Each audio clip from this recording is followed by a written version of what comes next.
Greetings, friends, fellow citizens, fellow patriots, and even non-citizens, and welcome to this week's edition of the We the People Convention Weekly News and Opinion Podcast. My name is Tom Zawistowski, and I'm the host of this podcast, and I'm also the president of the We the People Convention organization, which is responsible for funding not just this podcast, but our wonderful website at wethepeopleconvention.org, our social media on Facebook, X, YouTube, Rumble, you name it, we're on it. Gab, MeWe, Getter, True Social. And it's responsible for helping us to fund various conservative groups and individuals who are fighting to do what we do, which is protect and defend our individual freedom, liberty, and prosperity. And we thank the generous donors to the We the People Convention for the past 17 years who've helped us fight that fight and have brought us to this point in history where we're on the verge of the biggest victory in our lifetime. This is the year we win the war against the communist left in the United States, and we finally stop the assault on our representative republic and our capitalist society by the leftists, starting with Woodrow Wilson. So thank you to those of you who donate to the We the People Convention. It is your efforts, your donors, dollars that have fueled us. And if you're new to this podcast, we're getting new people all the time, go to wethepeopleconvention.org, click on the link that says, what's the We the People Convention about? And you'll see our history, and you'll see that we've done some amazing things. And we're very happy that you're with us today for this podcast. So we're on Trump time. Lots going on. We're going to get right into it. And I think you're going to see that there's a lot of good going on in the middle of a lot of bad. We're in a civil war. We're in two things. We're in an active civil war in America, and we're really in World War III. That's the honest God's truth. Now, no one talks like that, but that's what's really going on. Donald Trump is, remaking the world order. He's just flat out remaking the world order by, what he's doing in Iran, but what he's doing in, Venezuela, Cuba, Mexico, with China, all this stuff. And you're going to see evidence of that in this podcast. And for those who are new, yes, you're going to hear things here you don't see anywhere else. And, you're going to learn some truths. And you're going to see, a view of the world that you're living in that you may not get anywhere else. But we're also going to have you take action to protect and defend your individual freedom, liberty, and prosperity. Because being an American citizen isn't a spectator sport. We are participants. We are on the field playing. It is our lives, our individual freedom, liberty, and prosperity that we're fighting to protect and defend. And you don't do that just by talking. You do that by acting. And so we'll talk about that as we go forward. So let's just get on with it. Saturdays have been real important the last few weeks because Trump keeps doing things in Iran on Saturdays. I don't know what will happen today, but basically the world awaits Iran's response to a peace deal. Trump has been talking since Thursday that there's a one-page deal that the Iranians are considering, and everyone's hoping that they're going to agree to it. Now, while that's happening, there's all kinds of mixed signals because Iran is fractured, right? The people who are their political advocates are at war with the Iranian Republican Guard zealots, the nut jobs who just want to fight to the death. And, that may be, they may get their wish, but we'll see. Trump continues to push, on both ends, economic pressure, military pressure to try to get where we want to be. Where do we want to be? We want all the uranium. We want them to have no ability to produce, nuclear weapons in the future. We want them to be unable to affect the Straits of Hormuz and block international waters and commerce.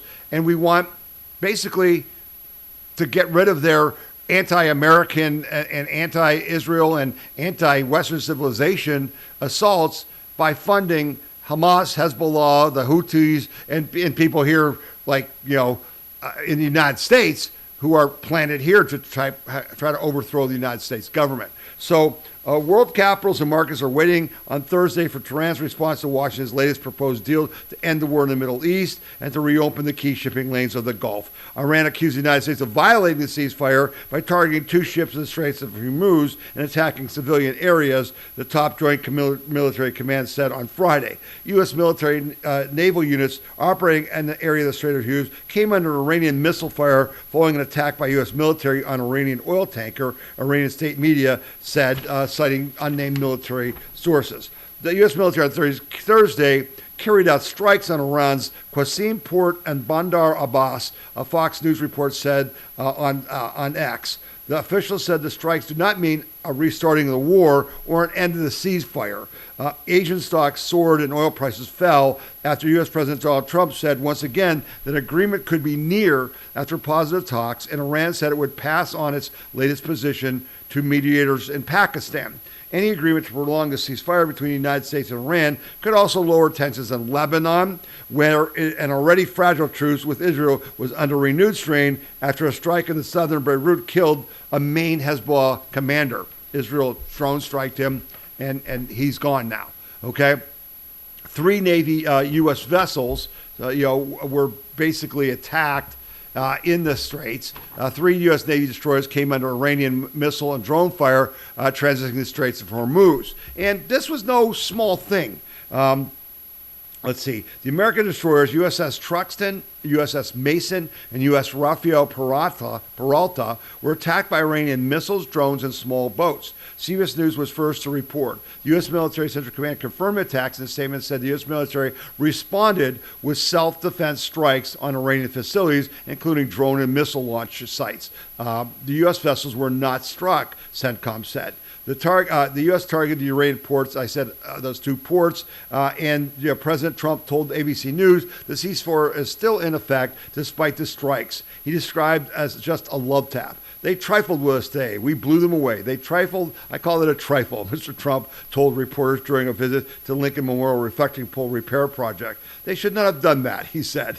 American officials described the Iranian onslaught on 3 destroyers as fiercer and more sustained than a separate Iranian barrage that 2 warships faced only a day earlier. The vessels came under intense Iranian assault as swarms of Iranian fast attack boats maneuvered close enough to American warships, opened fire to keep them at bay. Over several hours, the American warships and supporting aircraft mounted a layered defense, firing their 5-inch naval guns and their close-in weapon systems known as CIWS. The small-caliber gun teams on deck also engaged the attacking boats. American Apache helicopters fired Hellfire missiles, and 15-caliber machine guns were fired from the decks of the ships. Iranian forces also launched drones and missiles during the confrontation, officials said. As of publication, no casualties or damage to the ships was reported. Okay, so, the Iranian Republican Guard wants to blow up the peace talks, so they try to attack U.S. ships when they don't really have the weapons to do that. We blew a bunch of their ships up. That's good news for us, because let's keep them coming, because you're not hurting us, but we're destroying you. So that's kind of the way it goes. So, again, you and I always look for things that give us a tell, all right? Because you can't believe what you're being told. The media is leaking propaganda. There's all kinds of people trying to undermine our efforts in the war. There's all kinds of, things on our side where we're trying to, deny that any damage was done when, there's some evidence there is damage done. So what gives us some indication that we're winning? Well, I've said, and we've reported, that the deal is this. With the blockade of Iranian ports, where they can't get anything in or anything out, their oil system is collapsing because they can't keep pumping when there's nowhere to put the oil. And if they stop pumping, the wells go bad. So that's why the political class in Iran is coming to the table, because they recognize they're on the brink of economic destruction. So what's proof of that? Well, here's a video that came out that there's no audio to this, but basically they're saying breaking: Islamic terrorist regime is dumping oil into the sea. As we warned, the regime has run out of storage capacity. For days now, they've been faking tanker transfers while pouring massive amounts of extracted oil straight into the ocean. Okay? I call that a tell. You can see it on the screen. Those of you listening on the podcast, I read to you what was going on there. So there is really factual evidence for me and you to believe that the economic sanctions are really having an impact. And we've said they're losing $450 million a day in oil shipments, $500 million. Okay, so yeah, it's working. We've got to stay the course. I've showed you that the people, the American people support President Trump on this, and we just got to keep going until we get what we want, which is what? No nuclear materials, no ability to develop it, no control of the Straits of Hormuz, no funding of terrorist groups. That's what we want. You do that? Fine. Go run your crazy country, right? We don't give a damn. Have all the crazy radical religious views you want. You just can't threaten us and our allies. Pretty straightforward. And the world will be a much better place. Okay? So let's get back now to the other important domestic stories, because we're having a hell of a run here in May. We've had some pretty good things happen. This was a follow-up to the big story of last week. U.S. Supreme Court allows Louisiana redistricting ruling to take effect immediately. Okay? The ruling came after Louisiana delayed May 16th primary elections to give it time to replace the unconstitutional maps the court struck down last week. So as you know, last week, the U.S. Supreme Court delivered what we had to have. The Democratic left has rigged our election system for your and my entire lifetime. How? By creating this illusion, this absolute lie that you have to have black districts, that the Constitution allows for you to have congressional districts that are designed for one race. That's called racism. That's wrong. And Justice Alito said exactly that in the decision last week, where the Supreme Court said those racial districts are unconstitutional. Not only can you redraw the maps, you must redraw them. And then they followed up this week and said, you don't have to wait for court challenges. You can start doing this immediately. And this is because there was real pushback by some of the Supreme Court justices, I think Alito primarily, that the three commies on the court, the leftist ideologues who don't follow the Constitution, how they're on the Supreme Court, I don't know. I pray that I live long enough to see them all impeached and thrown off. But Kagan, or one of them, had delayed the decision about the racial gerrymandered courts for almost 7 months. Why? Intentionally, for political gain. They wanted to make sure that the ruling came so late you couldn't redistrict. And Alito and the court said, nope, you can start right now, and Louisiana can delay their primary in order to do it, so in your primary, you will vote in congressional maps, constitutional maps, right? That's what they needed. So what happens next?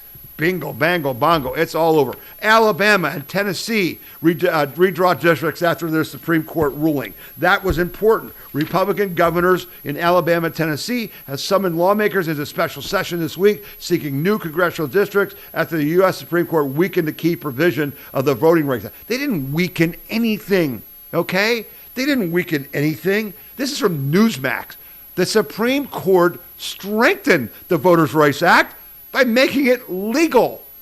Weakened. Oh my gosh. This is from supposed conservative reports. Republican Alabama Governor Kay Ivey has called legislators back to Montgomery starting Monday to approve contingency plans for special primary elections in hopes that the Supreme Court will allow the state to switch congressional maps ahead of the November midterms. It's a move that Republican legislative leaders said would give our state a fighting chance to send 7 Republican members to Congress. The 7-member delegation currently has 2 Democrats, so that would get rid of 2 Democrats. And remember, if you get rid of 2 Democrats and replace them with 2 Republicans, that's a difference of 4 seats in the majority, which I talked about last week. In Tennessee, Republican Governor Bill Lee also announced a special session starting Tuesday for the GOP-controlled legislature to break up the state's one Democratic-held seat in the black city of Memphis. And so what happens? Yeah, Senate Governor Tennessee governor signed it. They passed it. Tennessee Governor Bill Lee signed a new congressional U.S. map on May 7th. The legislation will redistrict the map, break up the state's only current Democrat district. Lee signed legislation hours after it passed the Tennessee State House 64-25 and the state Senate 25-5, and bingo, it's done. And what's important is that these redistrictings are getting rid of the worst Democrat leaders. Claiborne in South Carolina or North Carolina, I forget which one. And the one in Tennessee is one of the most radical leftist black congressional leaders. Okay? And so why could they be that radical? Because they had a rigged district that they couldn't lose. Okay? Now they don't. And oh, you're going to love this. Because you're a racist, you know. We're racist. Don't you know that the Democrats have the right to tell who's a racist or not? You know who's a real racist? Guess what happens with Tennessee? You're going to love this. If you're drinking your coffee, put it down. I want you to spit it up. Get this. So they're calling it a racist redistricting. And I don't know if you saw the video, but some of the black Senate or House members in Tennessee had to be removed by police because they were cursing and calling this all out. Yeah. What's going on in Tennessee? The Republican who will probably win the Memphis area is a black woman Republican. And the person who will be thrown out of Memphis, the black district, is a white man. Who are the racists? Yeah, who are the racists? So, this is going to I told you, this decision is going to change everything. This is why we can win the war and the Democrat Party can go the way of the Whigs, meaning cease to exist. Because as I told you last week, and if you didn't see it, go back to WeThePeopleConvention.org, look at the story about, Supreme Court rules to get rid of racial redistricting, and watch the CNN video where they say this could literally result in a 50-seat swing. 50 seats as states do this all over. Florida already did it. All right, Florida already did it. And Donald Trump had a big election day this week. How did Donald Trump have a big election day this week? Most Trump-backed challengers defeated in Indiana Republicans who rejected redistricting. So Trump endorsed challengers against the Republicans in Indiana who voted against redistricting their state when Trump called for us to fight back against what? Against the illegal redistricting the left has done for your whole lifetime. And I showed you the map, right, of New England, where there are 0 Republican House members in all of New England, despite the New England voting 40 or 45% for Trump. Okay? This is a lie that they tell you that, we're just fighting back. So what happened with Trump? This is this really strong message. Several Republican state senators who opposed redistricting plan backed by President Donald Trump lost primary election challenges on May 5th to candidates endorsed by President Trump. 21 GOP senators had voted against the redistricting plan. Some cited lacking of support for their districts, but basically, many of them weren't running for re-election. Trump endorsed challenges in 7 races where those senators faced primary opposition. And then the Trump-favored congressional redistricting plan that would have redrawn the election map to favor Republicans in the 2 congressional seats now held by Democrats. Vice President J.D. Vance made 2 trips to the state to lobby for the plan, and the Republicans didn't do it. Now listen, Senate President Pro Tem in Indiana had consistently warned there were not enough Republican votes in the upper chamber to pass the redistricting, despite the Republicans having a 40-10 lead in the Senate. And they didn't do it. 21 Republicans voted against it. Yeah? Well, a bunch of them got removed. And guess what that does? That sends the message to every RINO in the South. Alabama, Tennessee, Mississippi, Georgia, Florida, North Carolina, South Carolina, all of them got the message. And they jumped to it, baby. They are all starting to do what they're supposed to do. Again, I will say this over and over again. You and I are against gerrymandering. There shouldn't be gerrymandering, but we are at war. And the Democrats have done this for decades. Don't believe their lies about, that Trump started it with Texas. No. Trump recognized we're at a disadvantage. We shouldn't be held like we're being held up in the House where we can't even fund ICE. We can't even fund ICE. Why? Because the Democrats stole seats in California that made it a 4-seat margin instead of a 9 or 10. Okay? This is war. We got to win the war, then we'll fix the gerrymandering later. Okay? And we're winning the war. This is huge. And so what happens this week, folks? Wow. We got another big gift from the Supreme Court, but not the U.S. Supreme Court, the Virginia Supreme Court. And we predicted this. Huge court win for MAGA in Virginia. Virginia court rules redistricting is unconstitutional. We said from the beginning, because Ken Cuccinelli, who was the former AG of Virginia, who's a very smart guy, said, this is a fraud. This vote to redistrict Virginia, which was a 6-5, 6 Democrat seats, 5 Republican districts, to 10-1 is illegal. It's unconstitutional. They broke the law 4 different ways. And this week, the Virginia Supreme Court ruled. The Virginia Supreme Court on Friday invalidated a state referendum that would have allowed Democrats to pick up 5 blue seats, delivering a devastating blow to the party's redistricting battle with Republicans. In April, voters narrowly approved a redistricting referendum that diluted the voting power of rural areas and gave state Democrats a 10-1 advantage in congressional representation. In a 4-3 ruling, the Supreme Court of Virginia struck down the referendum, ruling that Democrat lawmakers violated procedural rules. In this case, the Commonwealth submitted a proposed constitutional amendment to Virginia voters in an unprecedented manner that violated the intervening election requirements in Article 12, Section 1 of the Constitution of Virginia. The violations irreparably undermines the integrity of the resulting referendum vote and renders it null and void. Over, you lose, goodbye, here's your prize. The decision marks a stinging defeat for Governor Abigail Spanberger, who aggressively pursued the measure, despite when she ran for office saying she had no plans to pursue it.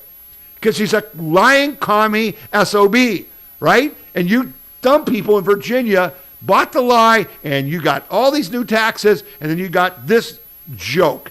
Justice has been served from the beginning. This is the most obvious violation of Virginia's Constitution. Abigail Spanberg and Democrats in Richmond knowingly violated our Constitution to disenfranchise millions of Virginia. Former Republican Virginia Governor Glenn Youngkin said, the Constitution prevailed and the Virginians will never forget this unlawful attempt to rob them of their voice in Congress. No kidding. Not to mention the fact that they spent $64 million on this scam. $64 million thrown away. Because all they want is power. They don't care about the citizens. They don't care about budgets or money. They just care about stealing elections. Okay? That's the deal. So here, it was just a brutal takedown by them. Shell-shocked, Democrats are scrambling to pick up the pieces after the Virginia Supreme Court quashed a new map designed to help them seize control of the House in November midterms. The decision immediately eliminates 4 House seats that were expected to flip the Democrat side to the Old Dominion, and it constitutes an enormous setback to the party's efforts to counteract the Republicans' redistricting push in red states around the country. And an extraordinary gerrymandering war initiated by President Trump as he fights to keep the GOP majorities in Congress for the final years of his second term. Combined with the Supreme Court decision last week to nullify a key part of the 1965 Voter Rights Act, a decision that set off a new hunt in a handful of Gulf states to eliminate additional Democrat seats, the Virginia ruling makes it much more difficult for Democrats to win control of the House and serve as a check on Trump in his last 2 years. Furious Democratic leaders are pushing back, accusing Virginia's High Court of defying the will of voters while vowing to explore all options to fight the verdict, in the words of Minority Leader Hakeem Jeffries. Okay? Their options, however, are limited. Given the striking window before the November 3rd elections and the dearth of blue states available for redistricting, analysis of Cook Political Report, a nonpartisan election handicapper, says the cumulative effect of the Virginia and VRA decisions would be that the Republicans will net between 6 and 7 seats they would have otherwise lost. Even some top Democrats are acknowledging that there is no way to sugarcoat the practical implications of Friday's ruling. This is a setback that sends a terrible message to Americans. The powerful elite will do everything they can to silence you, Representative Susan D. Blaine from Washington, who heads the House Democratic campaign arm, said in a statement. The development was unexpected if you're a damn dumb Democrat. Unexpected, as clear as a bell this wouldn't hold up in court, and it caused drastic mood shifts in Capitol Hill. Less than 3 weeks ago, Democrats were riding high on this Virginia vote, and now their hopes have crushed. They can't win the House in November now, folks. Donald Trump will not be impeached over and over and over again for ridiculous, fabricated lies because of this ruling and because of the Supreme Court. That's what it's all about. And Jim Acosta wrote on X, so Trump can redistrict in any state he wants, but we can't redistrict in Virginia. What's up with that? What's up with that? What's up with that is, it's real simple, Jim, as I wrote on X. It's real simple. The fact of the matter is, Republicans are redistricting legally. They're following their own constitutions in their states. They're doing it the right way. Why are you failing? Because you lie and cheat. You had no right to redistrict in Virginia. And you did, and you got caught. That's what's up with that, Jim. And don't give me this lie about, it's all about Trump. Go look at the map of New England. That's all you need to see. They've been doing it for decades. They just got caught. And that's what makes Trump Trump. And that makes what makes all the other Republicans rhinos. Because you're not Republicans. You let the left do this because you benefited, rhinos. All of you. In Congress, in the House and the Senate, for decades. Mitch McConnell, Paul Ryan, John Boehner, all of you, a pox on your house. You allowed the left to steal power and billions and trillions of dollars from we the American people because you benefited. And Donald Trump said, it's over. It ain't happening. Okay? And so, what's this all going to end up as? I've told you, we are in a civil war. People are dying. They assassinated Charlie Kirk. They tried to assassinate Donald Trump 3 times now, right? 2 of them got killed in Minneapolis when they pushed the ICE agents, tried to run them over with a car. Okay? This is real. This is not a joke. And so, guess what? The Democrats now understand they cannot win. They are going to go the way of the Whigs. And remember, I keep bringing this up so you will have it in your head and you will tell other people. We needed this Voting Rights Act to get rid of the racial gerrymandered districts. We needed that. We need the Supreme Court to rule Election Day is Election Day because they steal seats every election. In California in 2024, they stole 5 House seats. We won on Election Day by ballots, just kept coming in and coming in and coming in until they won.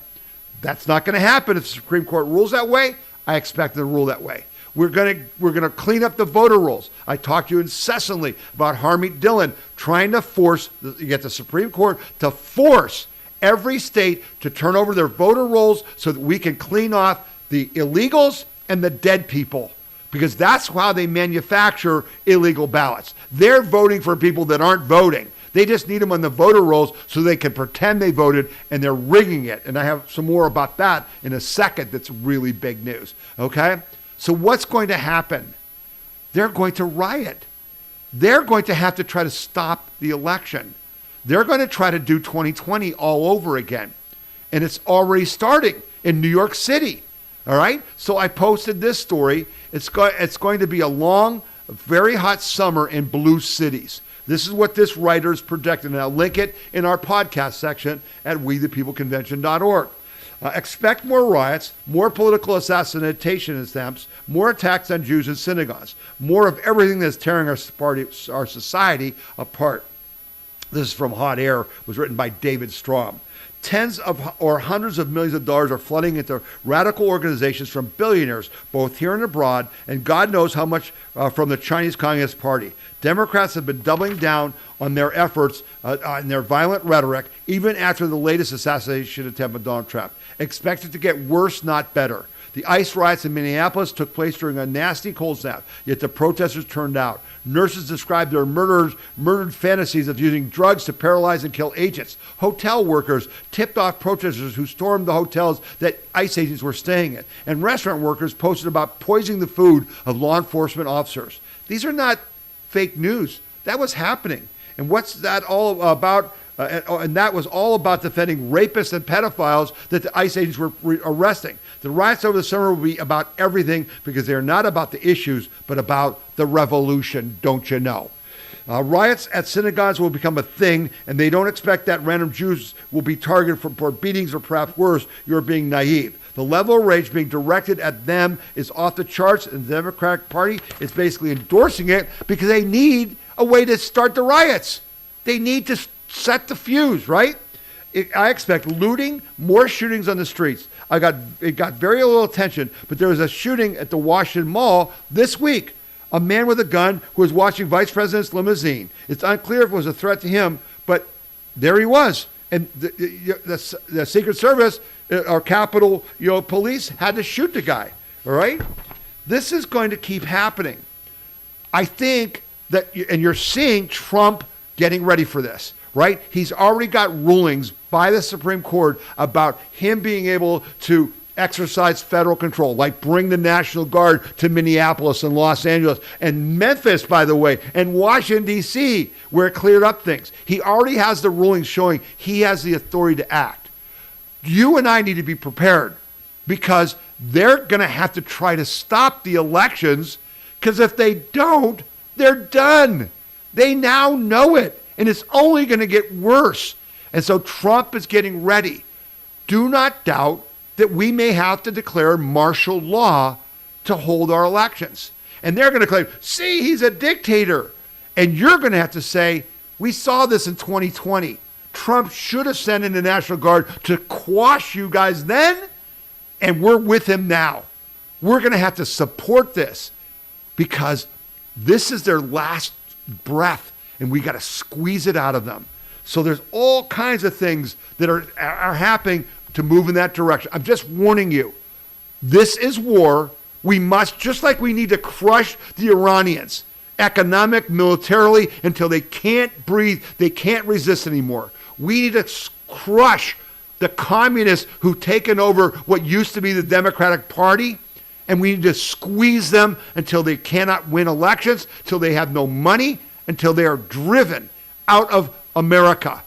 I mean it. That's what's going to happen, and you and I got to help it happen. So here, let's connect some dots. This is called We the People Convention Weekly News and Opinion, podcast. We give you analysis. Federal judge rules that the DOJ can keep 2020 election ballots seized from the Georgia Fulton County Board of Elections. That's a big deal because remember when Harmeet Dillon was there, and they seized the ballots that they've been hiding since they stole the 2020 election, right? And the Democrats said, oh, they're going to take them and they're going to change them. Yeah, no. They're going to take them and show that Joe Biden didn't win Georgia, that the election was stolen, okay? The U.S. District Judge ruled Wednesday that the federal government can continue to hold on to the 2020 election ballots from Fulton County, Georgia, that the FBI seized earlier this year from an Atlanta warehouse. District Judge Bo Lee ruled against the county, which has argued the ballots and any electronic copies of the ballots and any other election materials should be returned because the seizure of them was improper and unconstitutional. The seizure by the FBI on January 28th was based on the Justice Department's investigation into irregularities that occurred during the 2020 presidential election in that county. Okay? They identified two laws that may have been violated. One involved the maintaining of election records, and the other prohibits procuring, casting, or tabulating false, fictitious, or fraudulent ballots. Joe Biden was declared the winner in Georgia after receiving the state's 16 electoral votes by a very narrow margin that was basically not real. They've got the goods. Guess what they did this week? The DOJ sent a letter demanding they want the names of every election worker in Fulton County because they're going to start indicting them and making them testify. To prove what?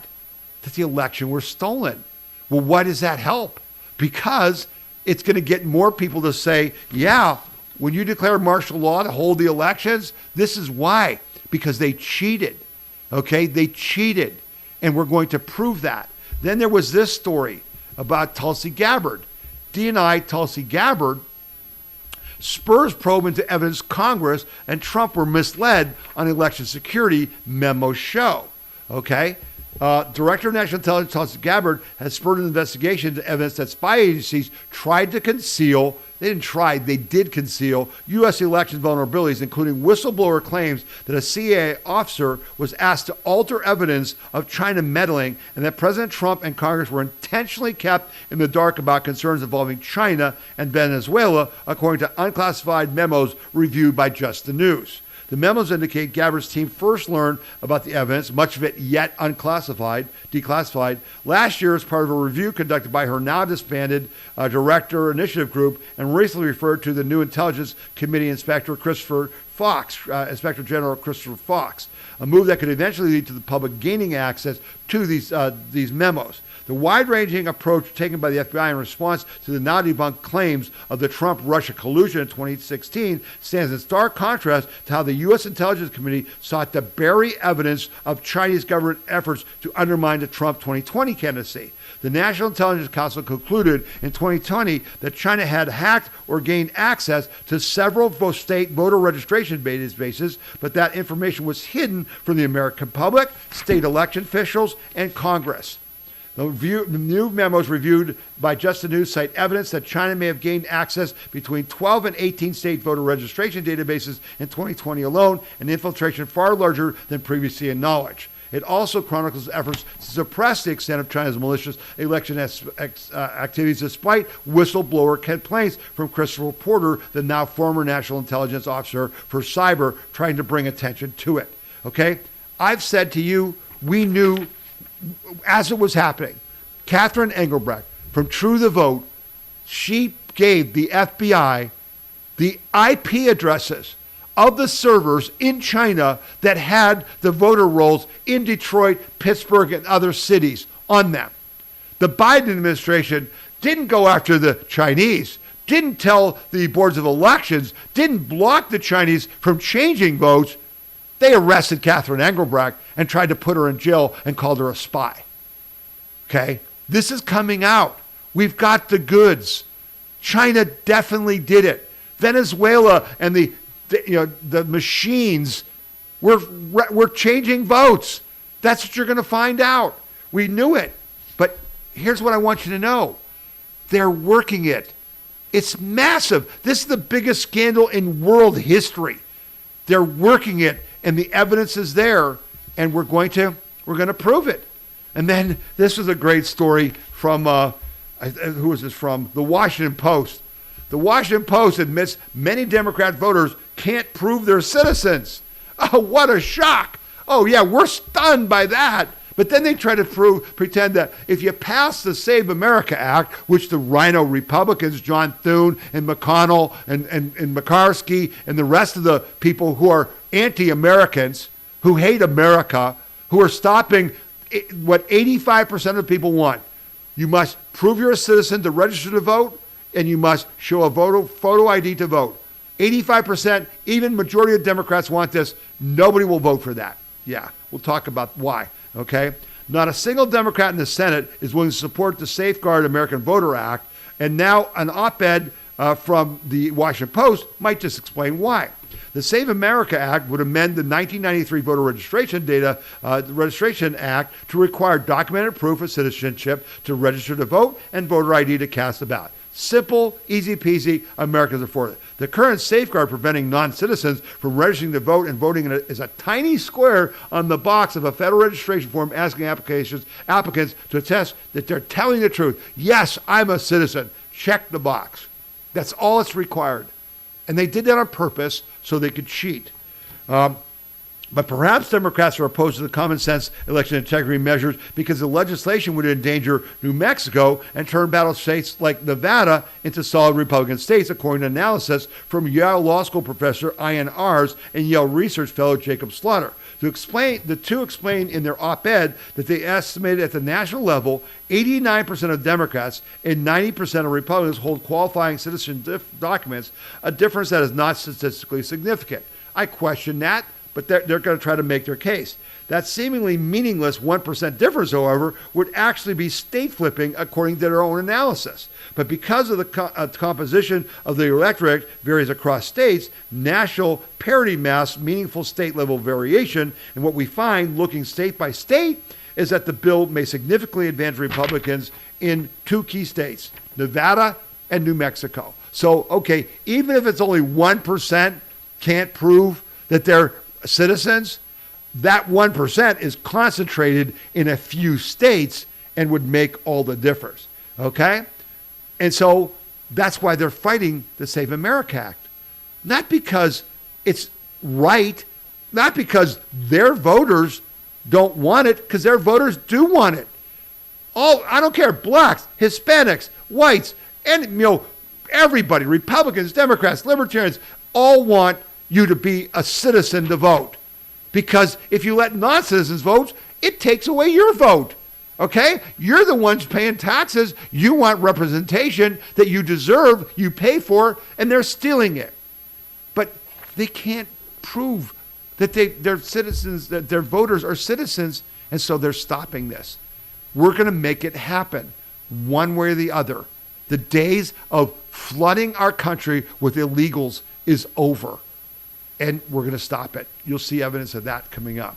I want to jump now to this story because a couple weeks ago we talked about how the Southern Poverty Law Center was charged for fraud because they were funding the very racism they claimed existed that didn't exist. They were funding Nazis and white supremacists and all that. And it's been a big scandal, and it's going to destroy that piece of garbage organization, quote unquote, that was just a leftist tool to attack you and me and falsely accuse us. And this story came out, and I put this up there for all of you who have been in the Tea Party. Many of our viewers are Tea Party members, started at the beginning. We went through all this stuff. And this story, I thought, was a trip down memory lane.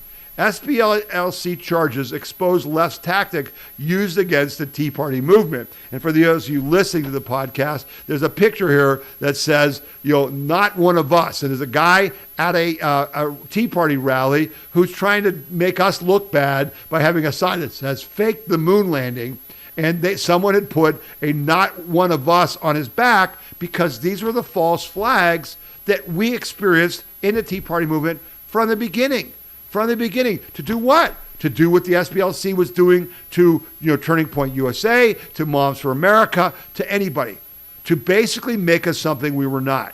Okay? There is nothing new under the sun, and one of the things that is not new is leftist groups running false flag operations against anyone from the right deemed a political threat. At Legal Insurrection, which is a great website, Legal Insurrection, we documented the false flag attacks of the Tea Party, which was viciously smeared as racist based in significant part upon operations run by groups like Think Progress. Remember them? We documented how signs and provocateurs would be planted at Tea Party rallies and then used as fodder for attacking the Netroots Nation left-wing media ecosystem. Democrats, the mainstream media, and even established Republicans took these posts and used them to attack you and I. When we were not racist, we were not Nazis, we were not white supremacists, we were God-loving, American-loving, Constitution-loving patriots who simply wanted the rule of law enforced and the Constitution followed. Oh, we can't have that. You racist, you bigot, you homophobe, you every name they call us, every name, right? And in this story, you can read it, wethepeopleconvention.org. There's links to was Heil Hitler confrontation staged in 2009. Think progress is misleading anti-Tea Party groups with this video. 15 minutes of fame go wrong for far-left activists. Disruption of Trump rallies similar to attacks used against the Tea Party. Our very own Leslie Eastman at Legal Interaction, one of the original Tea Party organizers in California, described what would happen. She said, we'd have an event, and then there would be these people that show up who are not with us, wearing signs or dressed like Nazis or whatever to make us look bad. And we would put these signs on them that said, they're not with us. This is why Legal Interaction's blog and Chief's archives are so valuable, because we documented it, okay? She said, if you remember back in the Tea Party days, and I remember writing about this at the time in 2000, 2011, there were groups that would send provocateurs to the rally with racist sign, and they were called out for that. I think we examine how much of the anti-Republican, anti-conservative agenda has been fueled by false flag operations. And I think it's more expensive than we know, particularly based on what we now know about the SPLC spending millions of dollars to do this. It was a psyop. Okay, and I remember writing about the Tea Party rallies, and basically what would happen is they would put these signs out. Okay, I remember writing about this. You could have a rally of 1,000 people with 300 signs, and somehow there'd be one sign, and that person was photographed intentionally, and that was the sign that was circulated by all the media to convince everyone that we were racist. Okay. That's what it was. It was a psyop. You and I, the Tea Party people, we did a great job of fighting that because we wouldn't give in. We wouldn't give in. But it's until now, we didn't even understand how bad it was and what we're fighting. Here's a woman talking about what happened in Charlottesville. The rally in Charlottesville several years ago, 2017, yeah. In 2017, that was funded and organized by SPLC. They paid the guy who did that $270,000. That wasn't the actual organizer of the entire event. Of that event, the one that has been the basis for screaming that Donald Trump is a racist because he allegedly said there's good people on both sides. First of all, that's not what he said. They've always taken out of context and misinterpreted and misrepresented what he said. Number one. But number two, it was this SPLC that organized, provided transportation for, and paid the person who did it $270,000. So I don't call that infiltration. I call that being actively involved in the organization. Yeah, that's not infiltration. They said, oh, we were putting these people out there so we could know what the racists were doing. No. They were funding their activities to claim there was racism, to justify people donating to them. After Charlottesville, the SPLC got like $27 million from people who were fooled, stupid movie actors and people like that. Bill Gates gave them millions of dollars on a fraud. That's why they're being charged. I expect some of the donors to charge them and demand their money back. Okay? So do you see how it's all coming out and how it's all connected? So this was a big deal. You probably missed it. It'll be on our website.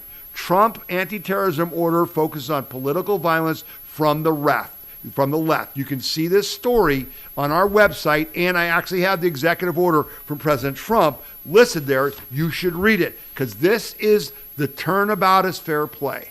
This is the weaponizing of the DOJ and the FBI against who? Against us, right? What they did with January 6th, when Christopher Wray and Merrick Garland and those guys broke the Constitution, created, illegal activity out of thin air to prosecute the January 6ers, to go after Trump, go after Bannon, go after Navarro, go after Mike Flynn, go after all these people. They lied. They cheated. Okay? They weaponized the federal government against you and I, the patriots, the American people. The left, Hakeem Jeffries and Schumer, are saying, oh, Trump's doing the same thing. But he's not. He's not doing the same thing. We are following the law. We are going after people who actually broke the law, like the SPLC. That's not targeting. That's not political vengeance. That's reestablishing the rule of law and applying it equally under everyone. So what is this story about?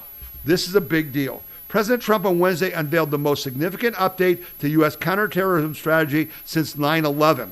creating a new tools to fight growing leftist extremism like Antifa that are radicalizing Americans with a unique blend of Islamist and Marxist ideologies.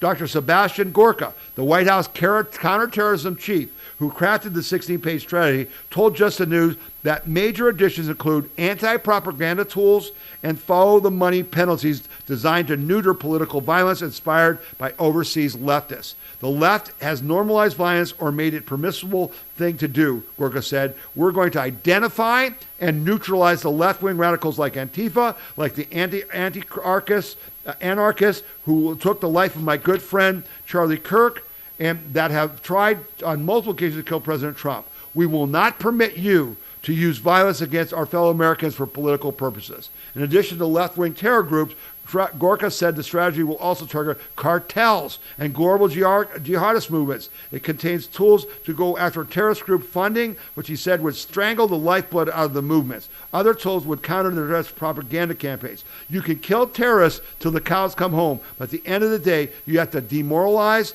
and delegitimize the message of global jihad, and that requires very aggressive counter-propaganda operations, information operations by the Department of War and by the intelligence community. And that's what we're going to do. What does that mean? I said to you, the Dems now know, because of the Supreme Court rulings, that the cheating they've done to get 50% of the power in this country when they had no right to that. None. Okay? They in California, there's 10 million illegals voting. I promise you. They should not be winning California. Republicans should and will win California. They've been cheating. They know they can't cheat. They're going to riot. Trump has now, this order gives him the right to crack down. There'll be no more Kamala Harris raising money to let the Antifa or Black Lives Matter rioters out of jail the next day. They won't have that. The people who fund that will be arrested, will be charged with funding terrorism. Do you see what's going on? Do you see how it all fits together? He's setting the stage. We've already done, National Guard troops. We've got ICE that has gone into cities. We've proven he has the right to do that in the courts. The Supreme Court has said you can do it. Now he's setting the legal precedents up so that when they riot, this time we're going to crush them like bugs. He should have done it in 2020. He should have done it. We begged him to do it. He let them do it, and he lost the election. That ain't going to happen again, kids. Donald Trump is nobody's fool. You may get it over on him once. You ain't going to do it again. And so this was a nice big story again. Tom Homan says ICE, and I said nice, is coming to New York, like it or not. Because, Hochul and Mandami are saying, we are a sanctuary city. You can't come to New York. Tom Homan said, screw you. And she said, you can't threaten me. I'm a governor. Yeah, if you break the law, not only can he threaten you, he needs to lock your ass up and throw you in prison. That's what should happen with Tim Walz, right? And Ellison and that idiot mayor of Minneapolis. They're criminals. They violated the law by interfering with federal officers who are doing their job of enforcing the law.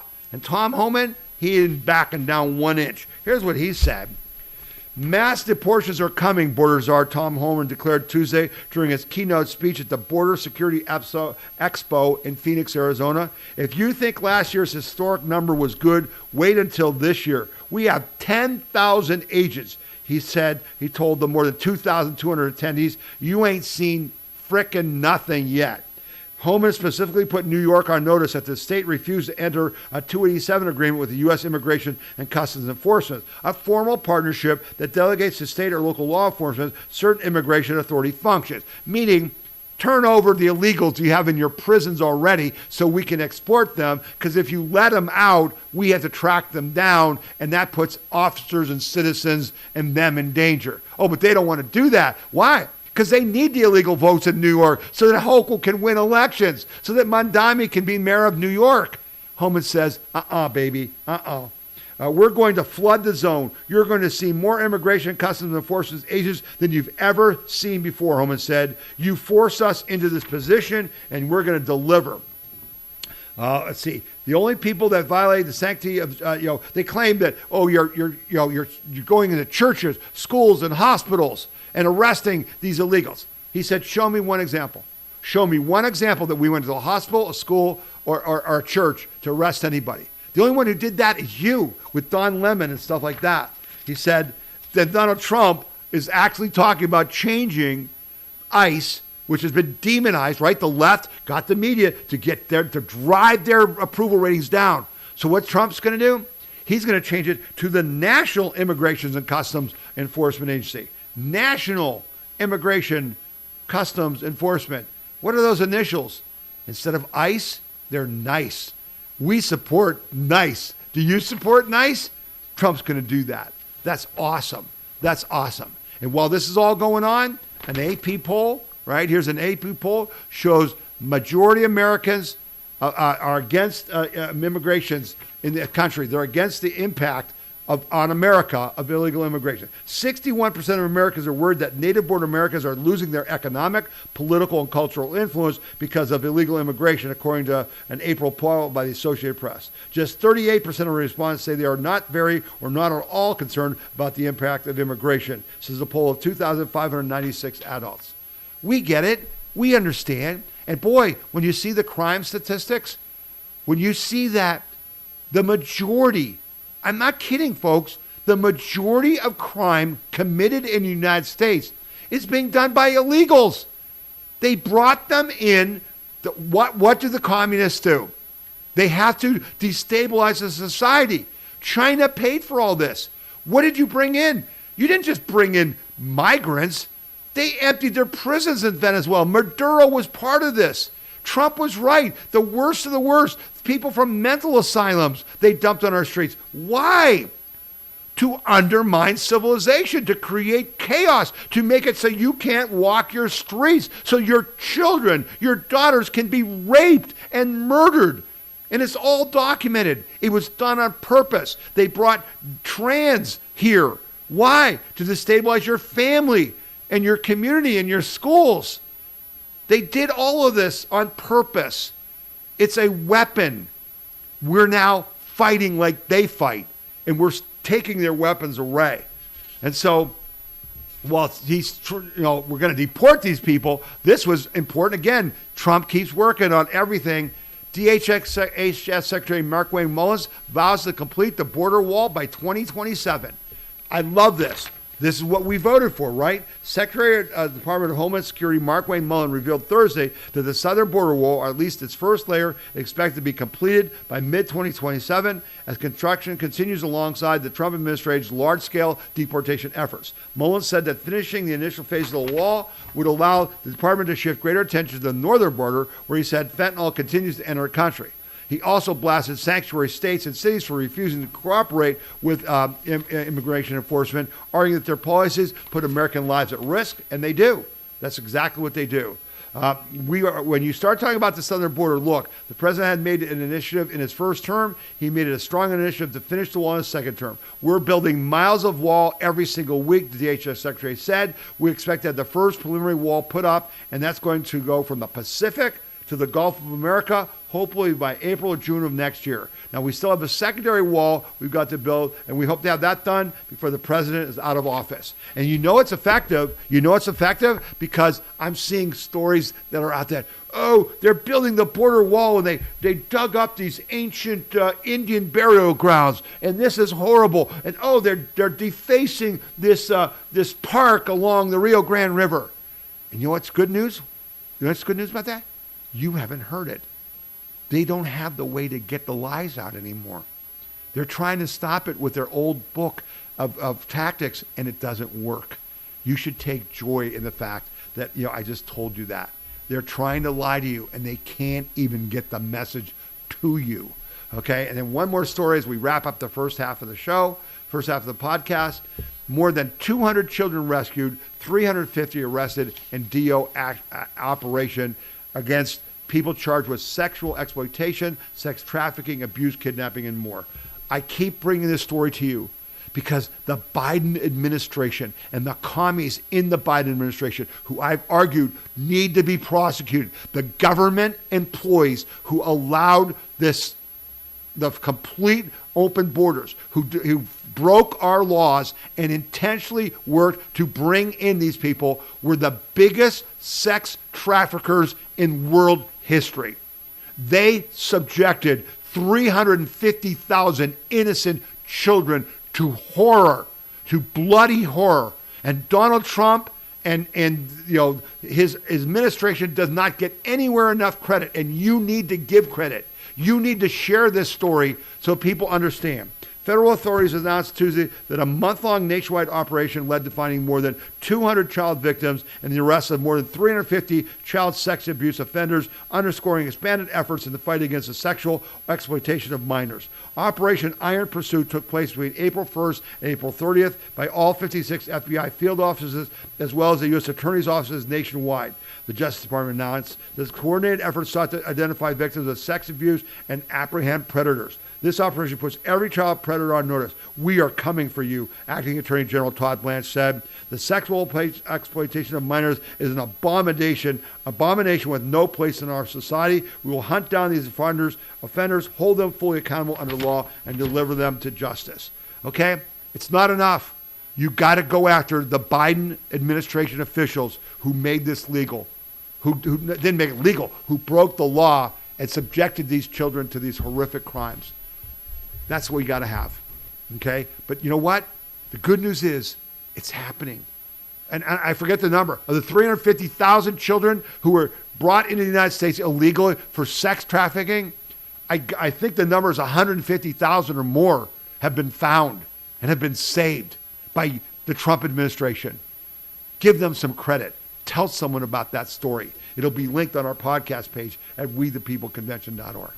All right, going to take a break now. Before we start the second half of the show, we certainly appreciate you being with us, for this first half of the podcast. I hope you got, some good information. I hope you learned some things you didn't know, and that you'll share this podcast. So we're going to take a short break. You've been listening to the We the People Convention weekly news and opinion podcast. My name is Tom Zawistowski. We'll be back after these short messages.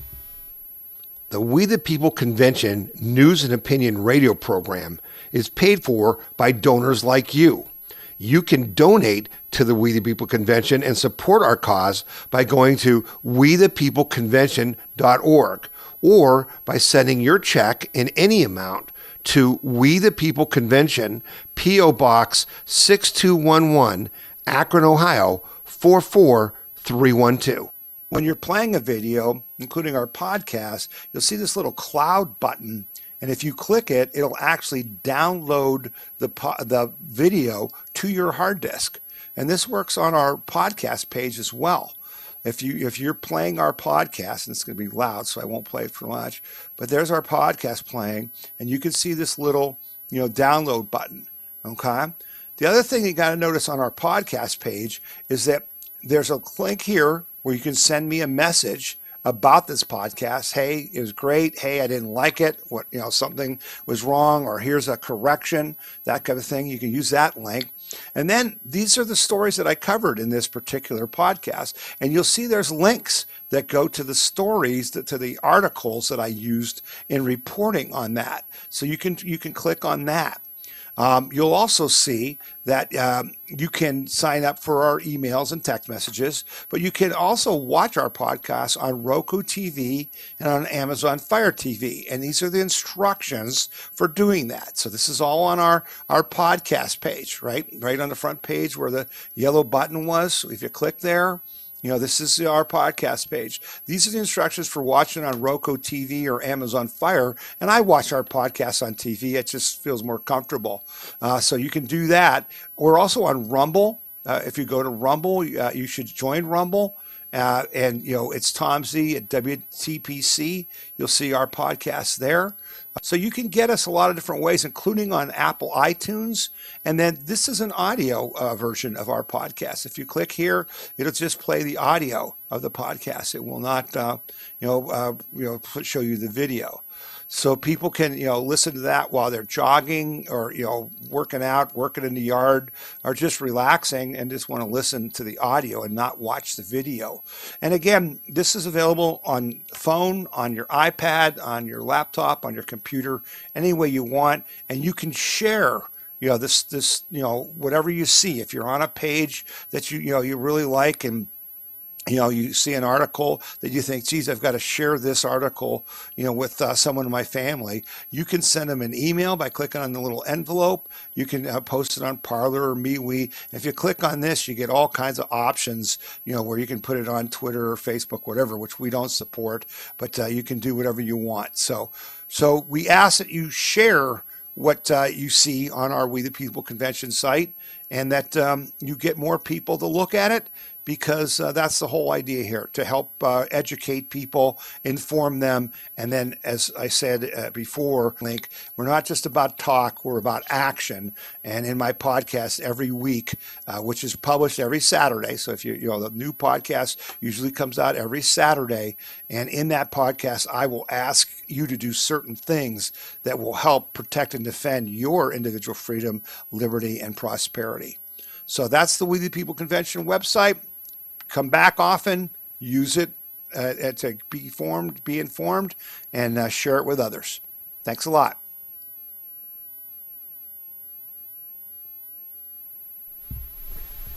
All right, and we're back for the second half of our podcast, and we sure appreciate you being with us. And we've got lots of important information to follow, so we'll get right to it. Thank you to those of you who donate. We appreciate that. If you can, please go to wethepeopleconvention.org and do so. All right. And we prefer like a smaller monthly amount if you can, because it's all about cash flow, just like in business. We've got recurring expenses for our text messages, our emails, our website, our social media. We pay for all that stuff. So, a smaller monthly donation is more helpful to us if possible. And also, if you can't donate, we understand. Things are pretty tough for some people, right? Though the economy is not doing as bad as they want you to believe, but for some of us, it's really a tough thing. That's okay. What you need to do is share this podcast. What you need to do is share these stories. What you need to do is tell people about how Trump is saving children, and nobody knows about that. Okay, you need to talk about that. That's what our job is: to control the narrative, to fight, to protect, and defend our individual freedom, liberty, and prosperity. And then what else can you do? It doesn't cost you any money. Follow us on YouTube at We the People Convention, Tom ZWTPC, on Rumble, Tom ZWTPC, We the People Convention, on Gab, Getter, Truth Social, MeWe, Instagram, all those things. Share the message. Help us get it out there, because we're having really a tough thing, And so, just know that we value you very much. It's not just about money. Not everybody can do money, and we're not about money. We're about taking action to protect and defend our individual freedom, liberty, and prosperity. So thank you for watching, and thank you for sharing stories, and thank you for using our chapters player to send particular stories that people haven't heard about to them. We're on Facebook. Yeah, crazy Facebook. I mean, if you're on it, share our stuff. We the People Convention and Tom Zawistowski. All right, so let's get on with things, and we'll start. I usually start the second half with some international news, so let's do that. Okay, Trump announces 3-day ceasefire between Russia and Ukraine. Remember Ukraine? Remember that was the story. Everything was Ukraine. Oh, we got to fund Ukraine. Trump's a Putin stooge. Blah blah blah. Yeah, all of a sudden that's like a non-story. You don't hear anything about that. Well, why is that? Well, yeah, because Trump stopped sending your money, our tax dollars, to Ukraine. People are talking about, Trump spent $26 billion on this war already. Yeah, we sent Ukraine like $400 billion. Right? You're a bunch of liars. Shut up. So what's this about? A ceasefire in Ukraine? Wow. President Trump said Friday that Russia and Ukraine have agreed to a 3-day ceasefire over the weekend, which includes a prisoner swap. The ceasefire will last from May 9th to the 11th, Trump wrote on Truth Social. This pause in fighting is for Russia's Victory Day celebration. The celebration in Russia is for Victory Day, but likewise in Ukraine, because they were also a big part and a factor of winning World War II. This ceasefire will include a suspension of all kinetic activity and also a prison swap of 1,000 prisoners from each country. That's a good thing. Trump said the request came directly from him, and he was very much appreciated that the agreement made between Russian President Vladimir Putin and Ukrainian President Vladimir Zelensky. Hopefully, it is the beginning of an end to a very long, deadly, and hard-fought war. Talks are continuing on ending the major conflict, the biggest since World War II, and we're getting closer and closer every day. Russia's defense minister announced the ceasefire for Friday and Saturday earlier this week, according to reports, but threatened to strike Ukraine if Kiev does not allow Russia to celebrate its festivities. Zelensky said Ukraine agreed to the ceasefire because of the prisoner swap, writing in a post on X, Red Square is less important to us than the lives of Ukrainian prisoners who can be brought home. I thank the President of the United States and his team for their productive diplomatic involvement. We expect the United States to ensure that Russia's side fulfills these agreements. I think that's a good thing, right? I think it's a good thing. Trump is, again, the man never sleeps. Biden couldn't focus on one of these things, and his team of Marxist morons couldn't either. Donald Trump is fighting not a multi-front war. We just talked about it, right? And there's more coming up about the wars he's fighting with, Republicans in Indiana, and the terrorist, anti-terrorism group, order he signed about the leftists who are, fundamentally trying to overthrow our country. He's fighting everywhere. It's awesome. You need to know that. It's important. This next one, is again, he keeps on fighting everywhere. U.S. military kills 2 narco-terrorists in latest strike on alleged drug boats. So the left's thing is, and the media's thing is, Trump can't do this. He's killing innocent people. They might be fishermen. Yeah. Trump says, no. It's fentanyl that's killing our kids. I'm not going to stand for it. We're going to fight this, and we're going to fight it lethally. And so I'm all for it. That's what I voted for. The U.S. military conducted a lethal strike on another alleged drug trafficking boat in the Eastern Pacific on Friday, killing 2 suspected narco-terrorists, according to the U.S. Southern Command. CENTCOM said the vessel was operated by an unnamed designated terrorist organization and was transitioning along a known narco-trafficking route and engaged in illegal drug trafficking. 2 male narco-terrorists were killed during the action, and 1 survived the strike. They sent out a Coast Guard boat to try to find the survivor and rescue him. U.S. forces have carried out more than 50 strikes against alleged drug smuggling boats in both the Caribbean and Eastern Pacific as part of Operation Southern Spear, killing at least 190 people since the campaign began in early September. The most recent strike, which also killed 2 alleged narco-terrorists, occurred in the Caribbean on Monday. The Trump administration has not publicly provided evidence to support its claims that any of boats were carrying illegal drugs when targeted, promoting skepticism from Democrats and some experts over whether the strikes are legal. Okay? Bull crap. This is what we got to do. And Trump said something like, yeah, there aren't too many more boats anymore. And those boats aren't sailing anymore because those people got the message. Yeah? Yeah. Walk softly, carry a big stick. Trump walks loudly and carries a big stick. Okay? Then this is an important story. Trump goes all in on Cuba. And, he said, basically, Cuba's done. We're going to take over Cuba. Now, I said to you that he shouldn't say, I'm going to take over Cuba, which he said. He says he needs to say, we, the American people, our government, our tax dollars are going to be used to bring down this regime. Marco Rubio, who's of Cuban descent, obviously has a lot to say about this. And so I wanted to just bring you this one clip so he can explain to you what the hell is really going on. Okay? What is really going on? On Cuba, oil blockade on Cuba. There's no oil blockade on Cuba per se. Here's what's happening with Cuba, okay? Cuba used to get free oil from Venezuela. Used to give them a bunch of free oil. They would take like 60% of that oil and resell it for cash. It wouldn't even go to benefit the people. So the only blockade that's happened is the Venezuelans have decided we're not giving you free oil anymore. And you can only imagine nowadays, the way oil prices are, no one's giving away free oil, much less to a failed regime. So the problem with Cuba is worse, okay? Their economic model doesn't work. And the people who are in charge can't fix it. And the reason that I can't fix it is not just because they're communists, that's bad enough, but they're incompetent communists. They're incompetent communists, right? As if even a competent communist could make it work. Do you understand what's going on? The people of Cuba are political prisoners. They were Cuban government. Castro and his brother Rafael, whatever his name was, and now the new clown, okay, they were giving security. They were giving Cuban soldiers to Venezuela to protect Maduro, and Maduro would give them free money.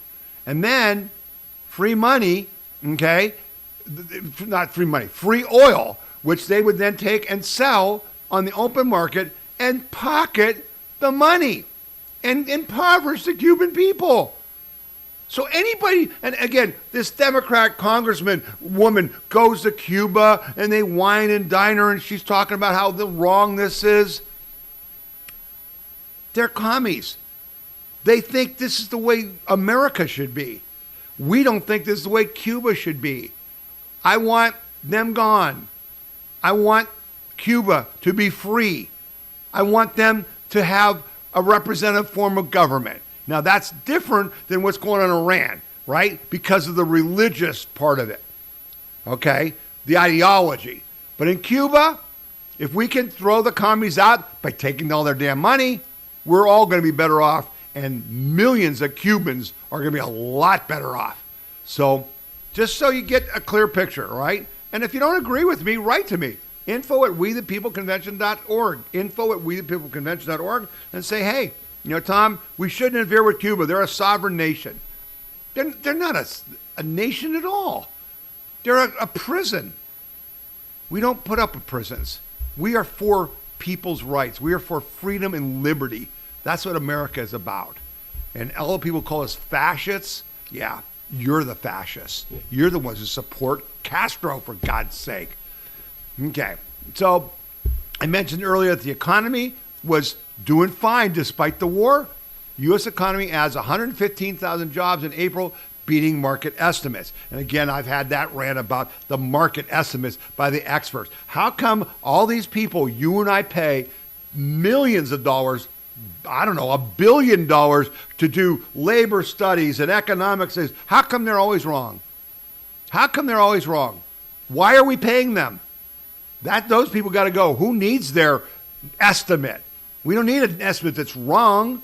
Let's just get the facts. How about that? Well, here's some facts. U.S. labor market could be showing signs of heating up after the economy topped economists' expectations. April payrolls rose 115,000 from the previous month's upwardly revised 185,000, according to new Labor Bureau statistics data released on May 8th. The forecast indicated a jobs gain of only 62,000. How can you be wrong by 50% or 100%? You said 62, it's 115. That's insane. That's insane. For the past year, employment conditions have been typically described as low fire, low hire. New data could suggest that while the economy is witnessing a low number of layoffs, hiring may be gaining momentum. The unemployment rate was unchanged at 4.3% and was in line with estimates. Employment gains were broad-based last month, led by healthcare, 37,000, transportation and warehousing, 30,000, and retail, 22,000. So, again, we talked about it last week. We have a war. Gas prices are high. But I showed you last week, the statistics show consumer spending was up and incomes were up. Then this week, jobs are growing. Okay? It's not booming because of the war, but when the war's over and gas prices go down, Katie barred the door. And that's why the stock market is going wacko. Nuts. Hit 50,000 again on the Dow. All the NASDAQ, all of them, the S&P are setting historic records. Why? Business is good. Things are good. And they don't want you to know that. And you may not feel that good because, because the inflation that you're living with came from Joe Biden. That's where it came from. Under the Biden, 4 years of Biden, the inflation was 9% at times. And it's accumulative. It doesn't go back. If you have, 5% interest this month or this year, and it goes down to 2%, you don't have 3% less, you have 7%, because it's the 5 is still there. The cost of those goods didn't go down. And that's why things hurt so much. But most people don't understand it. So the only way Trump can help is trying to lower prices, which he did do with gas previous to the war, and it will happen again. But eggs and milk and things like that are down. But you wouldn't know that if you don't listen to this podcast and you don't get some facts. Okay, a couple more stories here. D.C. police finally are held accountable for their basically cooking the books on crime statistics. It's unbelievable what was going on in D.C. And why? The left lies about everything because nothing they do is really good. The goal is to destroy America. Why did they, after Black Lives Matter, what was the answer? Oh, defund the police because they're hunting black men like deer. How about that lie? And you know what? They did it. They did it in major cities. And what happened in those cities? Crime exploded. And who were the victims of those crimes? Oh, like the hundreds of young black men who are dead in Chicago every weekend, not hundreds every weekend, cumulatively, being shot because there's no police. You get it? So what were they doing in D.C.? Oh, they wanted to say, oh, our plan of defunding the police is working just great. Can't you see the statistics? This has been a month-long scandal. Members of the D.C. police have been accused of manipulating crime data. President Trump has mentioned it, and now it appears the Metropolitan Police Department will hold those responsible accountable. These 13 individuals are currently on administrative leave, but face possible termination. The D.C. Police Union has just confirmed that termination papers have been served on a numerous high-ranking top brass command staff officials within the Metropolitan Police Department, standing firmly by the decision. The terminations are directly tied to the cooking of the books. It is somewhat of an open secret that D.C. crime data isn't entirely accurate, with certain officials and police leadership sometimes downgrading charges to make it appear that the capital isn't overwhelmed by crime. There was a historic spike in 2023, which led to increased scrutiny of the released data sets, revealing an improved situation. Multiple investigations have been initiated on the issue and found that they cooked the books. And so what happened? Donald Trump brought the National Guard to D.C., and people protested and get out of our city. We don't need you. And now crime in D.C. is like the lowest it's been in decades. He's beautifying this city. By the way, did you see him redoing the pool in front of the Lincoln Memorial? The beautiful pool where it's all slimy and green, and Trump had it pumped out. They're repainting it a beautiful blue. Okay? That's our capital. That's how President Trump takes pride in our country. He's not going to let it be defaced by the left. And now, even the mayor of Washington says, yeah, the surge of federal people to get all the criminals. And again, what did we learn from D.C., from Memphis, from L.A., from Chicago, from Minneapolis? We learned that majority of crimes are committed by a really small number of criminals. Like 7% of the criminals commit 40% of the crimes. But the Democrats just kept letting them out, right? The guys who murdered the people in North Carolina and murdered the innocent girls on the bus and on the train and stuff. They had 20, 30 convictions. And we're back out on the streets. Now they're not. What a concept. So good to see. It's good to see that top brass are being held accountable. What a cool idea that is. Okay. FBI raids Virginia State Senate leader's office and weed shop in sweeping corruption probe. This was a headline this week, and I'm kind of like, what the heck was this headline about? And it's a crazy story. It really is. The dispensary owned by Louise Lucas was caught illegally selling THC products in 2022. The FBI raided Virginia State Senate President pro tempore. Here's a picture of her. Louise Lucas district office and a neighboring cannabis dispensary she co-owns as part of a corruption probe involving at least 10 locations. Fox News reported Wednesday morning. Lucas's Portsmouth office staffers were brought outside as FBI carried out boxes out of the building. Across the parking lot, a SWAT team ordered everyone inside the cannabis outlet to exit the building, then handcuffed at least 3 people who were taken into custody. Lucas, one of Virginia's most powerful Democrats, told Fox News she had no idea why the FBI was there and asked reporters what other locations agents were investigating, but she did not respond to further questions by the Washington Free Post. Democrat Senate leader, right? We have criminals running our government. That's what this is all about. This is what we're trying to change, and it ain't easy to change, kids, because the elections are so rigged.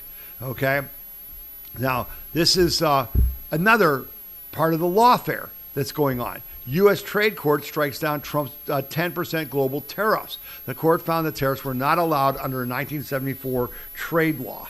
Okay, so this is the fight against the left is saying, oh, President Trump, these tariffs are illegal, even though they were used by the United States government forever in the early 1900s when there was no income tax, right? And what has it done?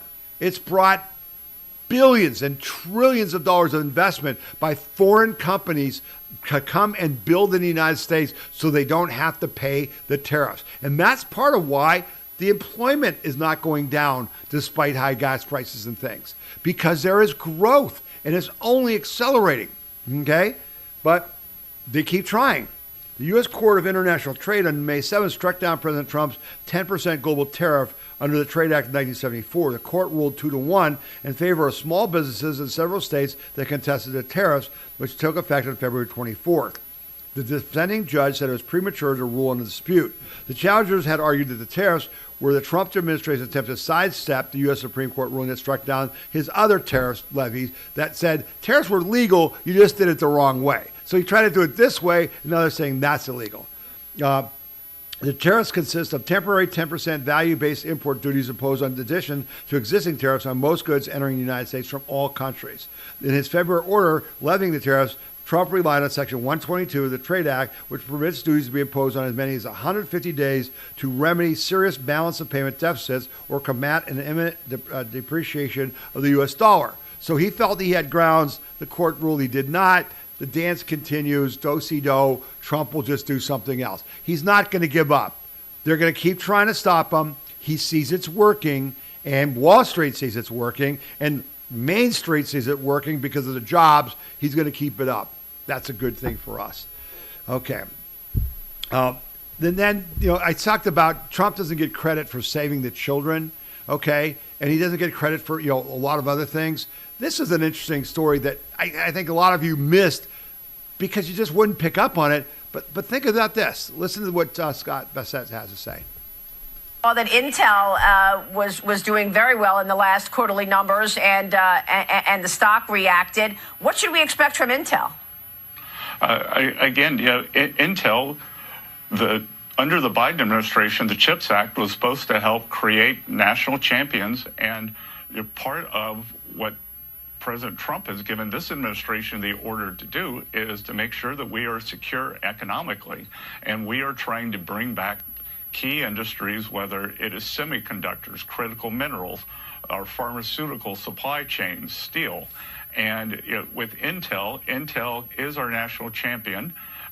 With semiconductors, the government took a stake several months ago under President Trump's direction. I was in the Oval when he told the CEO of Intel that he would like a 10% stake. The CEO turned it over, and the U.S. government's made between $30 and $40 billion on that, and wow. No one wants to give the president credit for that.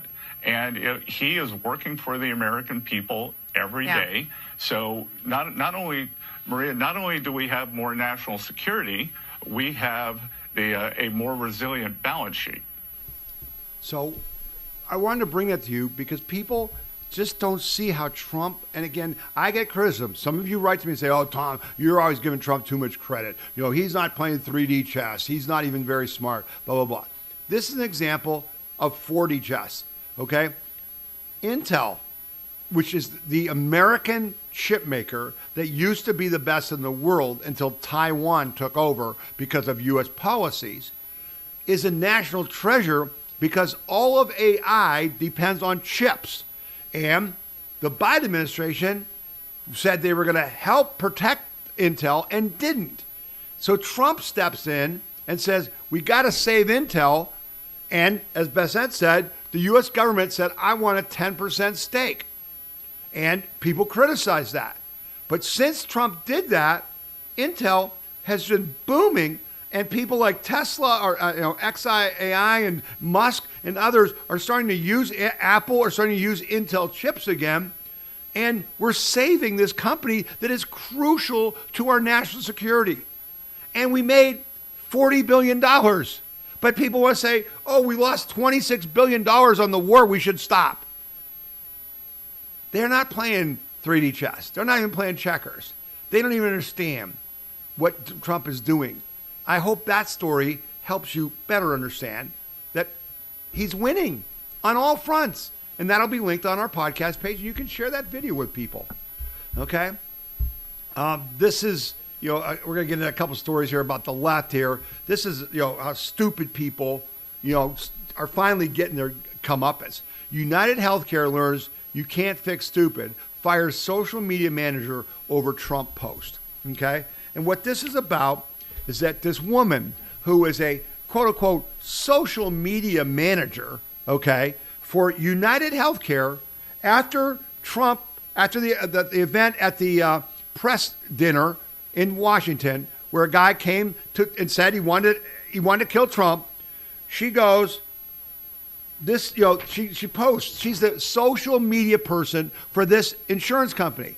She is stupid enough to go on X and said, meet Alexon King of Minneapolis, St. Paul area. She is mocking the assassination attempt on Trump and his administrative members and wishing for his assassination.